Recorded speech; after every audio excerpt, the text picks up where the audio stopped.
Hey there, it's been a minute. Let's talk about Barbie and the Bible. If you've been following this channel for any amount of time, you will know that I'm a big fan of connecting seemingly unrelated things. And one of those things is often the Bible. I think it's a fascinating piece of literature. I'm kind of a nerd about it.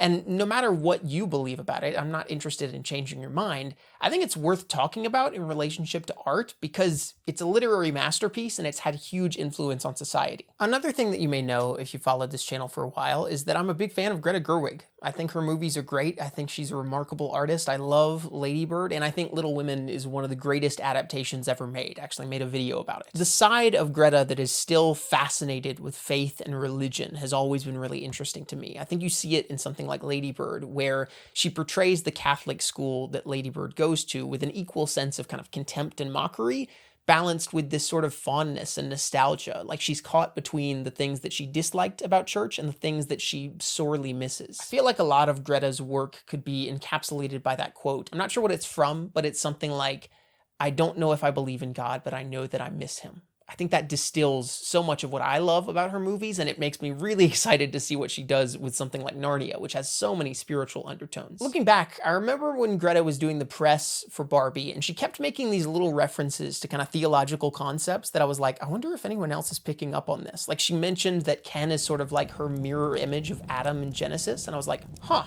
And then she also said that she pitched Barbie by doing a Barbie Land version of the Apostles' Creed, and I was like, huh. This must really be on her mind. All right, so let's back up. The Garden of Eden in the book of Genesis in the Bible, I'm sure you've heard of it, is a huge part of the movie Barbie in a way that at first kind of seems like a surface level inspiration, like, oh, that's just a little bit of a reference to that, but eventually kind of reveals itself to be the meat of what the story is saying. I'm sure that this is somewhat obvious, but just to kind of establish a framework for what we're talking about, Barbie Land itself is this sort of Edenic paradise, this perfect world without sin or faults, until, as the movie goes on, sin enters the picture and that paradise is lost. Barbie and Ken, in their turn, are sort of a reversed mirror image of Adam and Eve. In the book of Genesis, Adam is created first and then Eve is created second. And I think it's kind of a reduction of the text. I wouldn't interpret it this way, but some would say that Eve was created second as the companion, the helper to Adam. Barbie and Ken are the total opposite of that. Barbie came first, Ken came second, and he's meant to be kind of the companion, the love interest to Barbie. He's a reverse version of Eve. Because of that, Ken has the existential angst of a being that was created for one purpose and cannot achieve that purpose. You know, he says something like, "I only exist within the warmth of your gaze." Another thing about Barbie Land that parallels the Garden of Eden is that there is no shame and there's very little strife or conflict. We see different Barbies getting awards. One of them gets the Nobel Prize and they say, "You deserve it." And she says, "I know I deserve it." And it's not this sense of self-aggrandizing or ego. It's just like, I'm able to say that I deserve this without feeling the shame of having to apologize for bragging about myself, which is what you would feel in the real world. Everyone in Barbie Land is fully sincere. They're kind of lacking self-awareness in a way that's almost beautiful to see because they're not self-critical. They're not constantly analyzing what other people think about them. And that's exactly how Adam and Eve are described in the Garden of Eden. One of the most significant moments in the book of Genesis, I'm sure you've heard of this one, is the one where Adam and Eve have just tasted the forbidden fruit that they were told not to eat. And immediately they feel a sense of shame for the very first time in their lives. They feel aware of themselves in a negative sense, self-critical, and they rush to go cover up because they're perceiving their nakedness in a way that they hadn't before. And I think it's really interesting that the very first thing that Barbie says when she enters the real world is, "I'm starting to feel conscious, but it's myself that I'm conscious of." And she has that experience roller skating down the LA beach of men kind of undressing her with their eyes and feels naked. And shortly afterward, she and Ken go to find some new clothes that make them feel a little bit more comfortable. And I was like, I didn't notice that the first viewing, but the second viewing, I was like, that's crazy. How is no one else talking about this? Shortly after this, Ken discovers patriarchy for the first time, which is an amazing sequence. And that itself kind of feels like a forbidden fruit that he has tasted that he wants to go and share with the rest of Barbie Land, just as Eve shared the forbidden fruit with Adam. So this is, and I don't think it's ambiguous about it, it's Greta's take on sin entering the Garden of Eden, paradise lost. But I think the thing that's really interesting about this, because, you know, up until now, these have been Genesis parallels. They're interesting, but they're not like mind-blowing. They're not saying anything. They're just parallels. What's really thoughtful here is the way that Greta makes sense of Paradise Lost. There's a really interesting theological question on display in the movie around the Garden of Eden and God's plans for the world and original sin because, well, let me give some context. In traditional kind of conservative evangelical theology, a lot of people take it for granted as an interpretation that Adam and Eve were never meant to eat the fruit in the Garden of Eden. It was not God's plan for them to eat the forbidden fruit. And when they did, it totally ruined all of the plans that he had for them because he had wanted them to live in the Garden of Eden forever.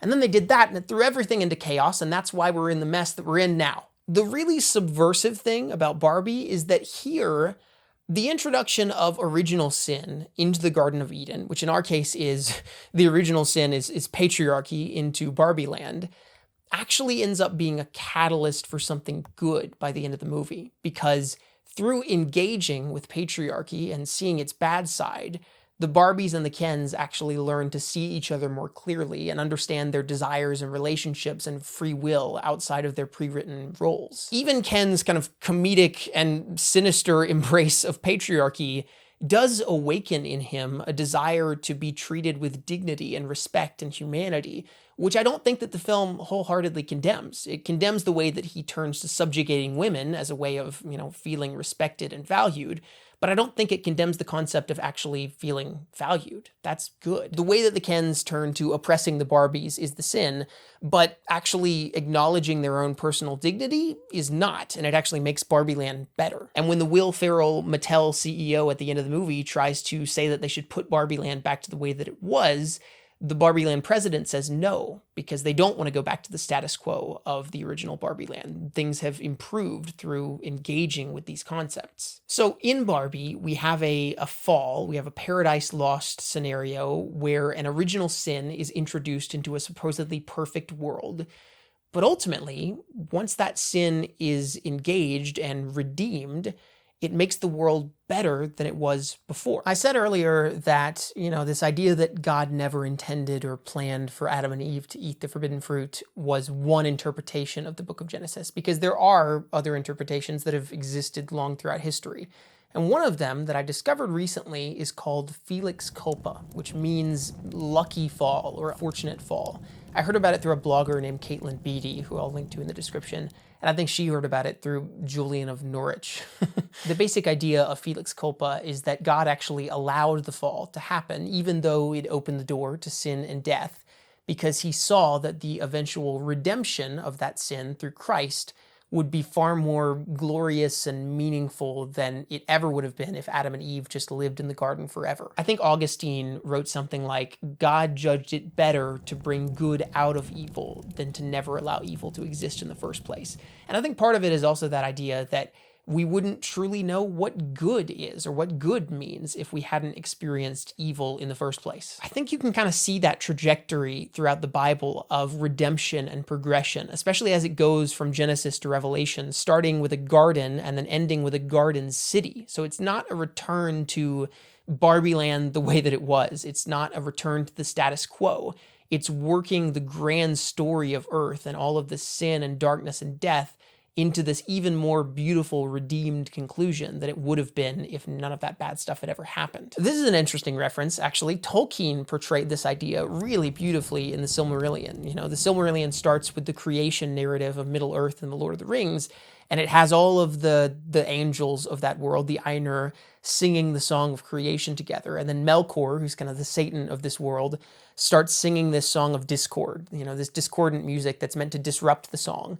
And the big reveal at the end of the creation narrative in the Silmarillion is that Eru Ilúvatar, who's the creator, the god of Middle-earth, intended for Melkor's discord to be part of the song in the first place. He thought he was disrupting the song, ruining it forever, but actually it was all part of Ilúvatar's grand, beautiful symphony, and it would have been lacking without that. So I think, that's that thought. Barbie is portraying this idea of Felix Culpa, the fortunate fall, that the garden of Barbie Land is better because sin enters it, and that sin can be redeemed into something even more beautiful than before. But then in the midst of all this rich Genesis subtext, you also have this beautiful spiritual idea of being an embodied human, which is what Barbie chooses at the end of the movie. I remember when I first saw the trailer for Barbie, there was that line in voiceover in the trailer where Ruth, the creator, says something like, "Humans only have one ending. Ideas live forever." And when I saw that trailer initially months ago, I was like, I don't know what I feel about that takeaway. I don't know if I'm going to like that, if that's the message of the movie. You know, is the message that ideas are more valuable than humans, that humans are finite and thus less valuable, but ideas are eternal? I don't think that that's a message that I totally agree with. And the interesting thing is that actually, no, the movie totally subverts that. That's not what it's saying at all. I think this movie paints a beautiful picture of the richness of being an embodied, tangible, physical, mortal human being. And you see it first in that scene where Barbie sits next to the old woman on the bench and she understands the concept of aging for the first time and finds it beautiful. You know, I think the idea is depicted best in that scene that Barbie Land might be perfect, it might be this paradise world, but the real world has trees that you can see and smell, and humans with complex relationships, and water that you can actually taste and drink and touch, and bodies that feel and age, and that's what makes it beautiful to be alive. I don't want to get too far into the weeds, but I think that that idea of physical embodiment is really important in Christianity as well. You know, if you look at the New Testament, it's not pointing towards this sort of disembodied future cloudscape heaven where we're these ghost-like souls and we don't have physical forms anymore. No, it's hugely stressing the idea that our physical bodies will be resurrected and redeemed, and that those bodies matter. When Jesus is resurrected in the Gospels, he comes back not as a ghost, but as a real guy who still has holes in his hands and still wants to eat breakfast on the beach with his friends. The Bible is not saying that this world that God created is bad. He didn't make a mistake when in Genesis he called it good. All the stuff that he made, the trees, the animals, the experience of living, touching, feeling, tasting, making food together, all that stuff is good. And it makes me think of this quote that I love from Hans Ruckmacher, who said, "Christ didn't come to make us Christian. He came to make us fully human." And that's actually part of what God wants for humanity, because humanity is a good thing. I think that's where Barbie intersects, because at the end of the movie, Barbie chooses to live in the real world because she recognizes that the realness of existing as a human being, even as it's complex, is still more beautiful than staying in the plastic Barbie dream house, because the real world is real. Barbie also has that lovely, lovely line about, I don't want to just be an idea. I don't want to be the thing that's made. I want to be part of the ones who make meaning. And it reminded me of that idea that I think Tolkien described, that we are sub-creators. We exist to imitate the creator who created us by being creative ourselves. And then you've got, of course, the literal, very unsubtle metaphor of Barbie meeting the creator who tells her that she has the freedom to live as a human being. I mean, it doesn't get more obvious than that. There's so much going on in that final scene with the creator, Ruth. I mean, obviously there's kind of a Genesis parallel where Barbie is just like Adam and Eve, making a decision that will mean that she becomes mortal instead of immortal. But I think the even bigger idea going on there is what Ruth says about, what does she say? I always knew that Barbie would surprise me, but I never expected this. For me, that felt like such a parallel to this Christian kind of theological notion that God created us with free will because he wanted us to have the capacity for relationship and love. He didn't want these mindless automatons who would just follow orders and do what he made them to do all the time. He wanted the ability to be surprised by us. Barbie kind of starts off the movie as that mindless automaton living in paradise, but by the end of the movie, she has evolved into a complex human being, and she embraces her own free will. And in turn, the creator thanks her for it. And she's happy that her creation has surprised her. I think that this is such a thoughtful and surprising image of God that this movie puts up on screen. A God who creates us with free will because she didn't want mindless dolls that would just follow her every order, but actually wants creatures with the capacity for relationship and the ability to surprise her. And I don't think that that's in contradiction to the Christian idea of God. I actually think it might be more in line with it. Is it a stretch to think that Greta Gerwig had all of these thoughts in her head when she was making Barbie? Honestly, I don't think so. I think that if you watch any of the interviews with her, it is so clear that this stuff has bathed her imagination. And it's not just these little side whim references. It's like the bulk of how she thought about the project from day one. And again, that makes me so excited to see what she's going to do with Narnia. Thank you so much for making it to the end of this video. I'm always surprised that people bear with me on these kind of niche theological rambles. I mean, you know, I'm not interested in changing your mind about religion. I'm not interested in preaching to you. This is just something that I am passionate about, and I like talking about it. And it's kind of cool that you stuck around. If you made it to the end of this video, I always like to give people something to comment if they got to the end. Maybe comment your favorite line from Barbie. I'd love to hear some of the funniest ones in the comments below. I also have a Patreon if you're interested in that, and I'm happy to say that I've actually been posting on it a ton this year. I do regular audio movie reviews for every movie that I see. I do weekly writing on Mondays and updates on Wednesdays where I say what I've been watching and reading and listening to and all sorts of stuff like that. And if you'd like to be part of that community, we would love to have you. I'm also working on, and I'm so excited to just even talk about it, a feature documentary that was in production all this past year. It's still in post. I'm still in the editing stages, but I'm almost done with a trailer that will be released here very soon, and it'll be on the Patreon first. So anyway, be looking forward to that. I'm so excited to show it to you. Again, thanks for being here. Let me know your favorite quote from Barbie in the comments or any other theological reflections that you might have. And I'll see you in the next whatever I do. All right. Bye.